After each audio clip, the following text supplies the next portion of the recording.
Continuando con el tema del registro, pues ya quedó dicho en el video anterior que son 15 días máximos improrrogables o 10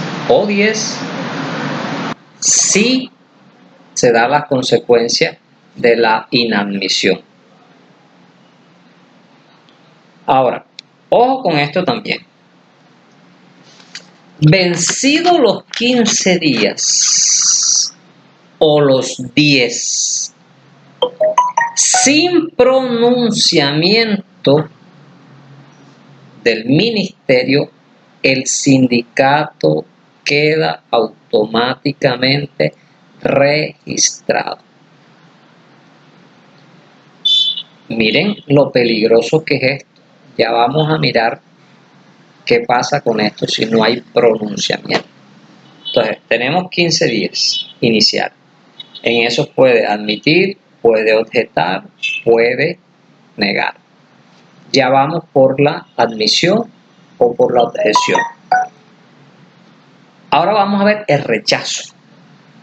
Así como hay unas causales de rechazo de la demanda, también acá hay unas causales de rechazo,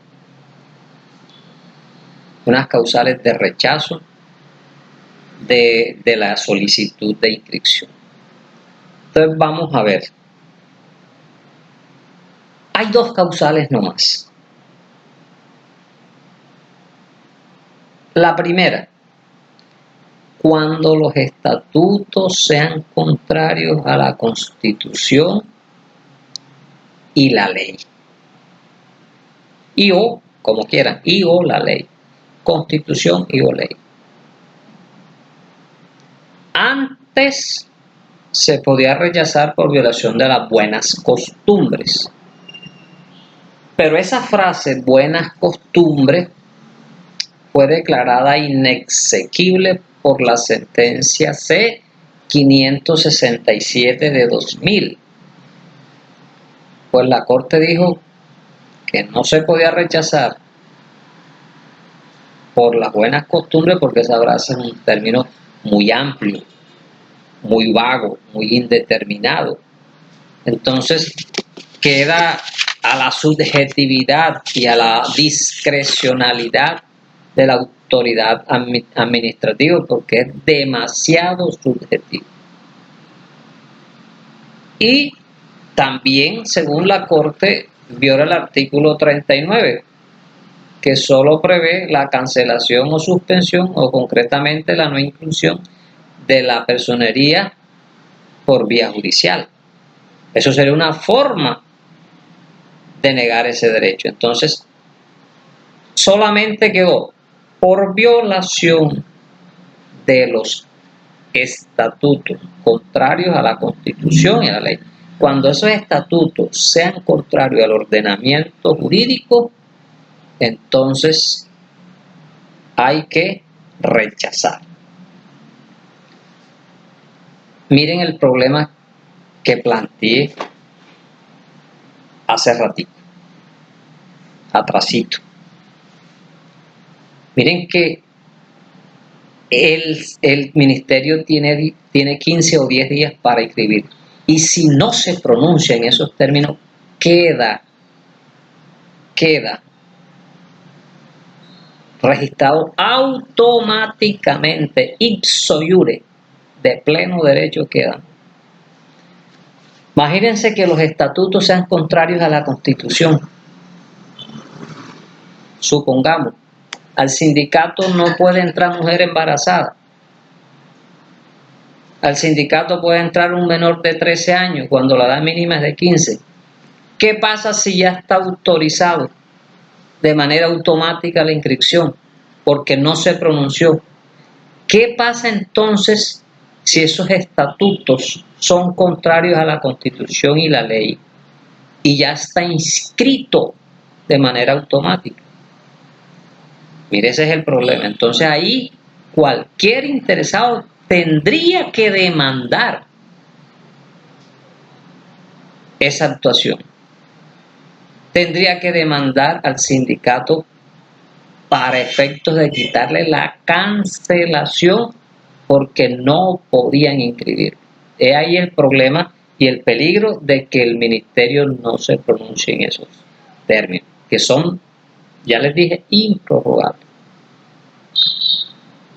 Ahora, como estamos viendo las causales de rechazo, ya vimos una, vamos a ver la otra. Y la otra causal es cuando de rechazo es cuando ese sindicato se constituya con un número de miembros menor al exigido por la ley. Ejemplo, recuerden que son 25 para los trabajadores.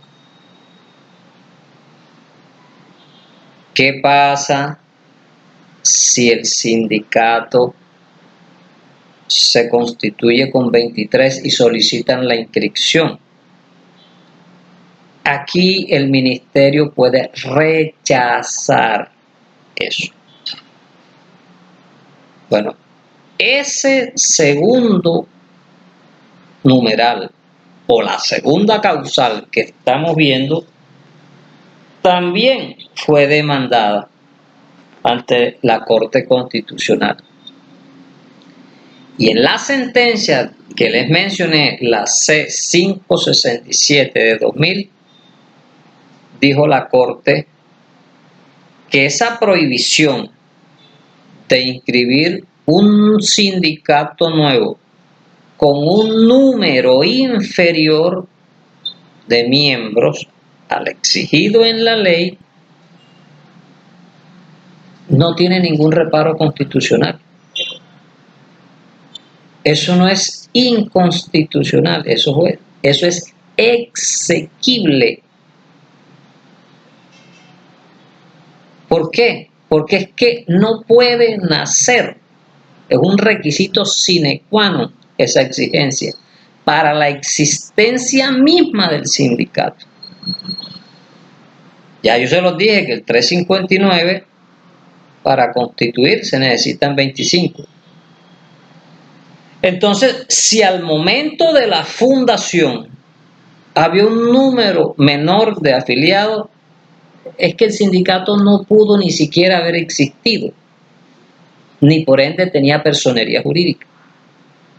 Por tanto, esa exigencia de un número mínimo es válida.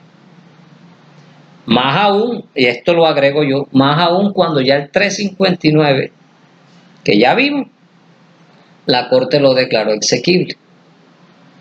Entonces, esta causal de rechazo lo que hace es acompasarse con la decisión de la Corte sobre el 359 y por supuesto con el mismo artículo. Entonces vamos a resumir. ¿Qué pasa si se llenan los requisitos? Se admite y se inscribe. ¿Qué pasa si se objeta? Se le dice al sindicato por escrito cuáles son las debilidades, las falencias y debe corregirla. Una vez corregido, tiene 10 días hábiles para prorrogar.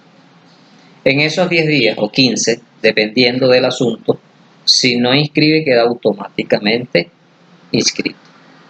Ahora, es posible que también puedas rechazar o negar la inscripción, rechazo o negación. Pero hay dos causales. Uno, cuando los estatutos sean contrarios a la Constitución y a la ley. Y dos, cuando el sindicato se constituye con menos de 25. Cualquier duda la vamos a resolver por WhatsApp o en su defecto en una clase presencial. Que pasen buena tarde.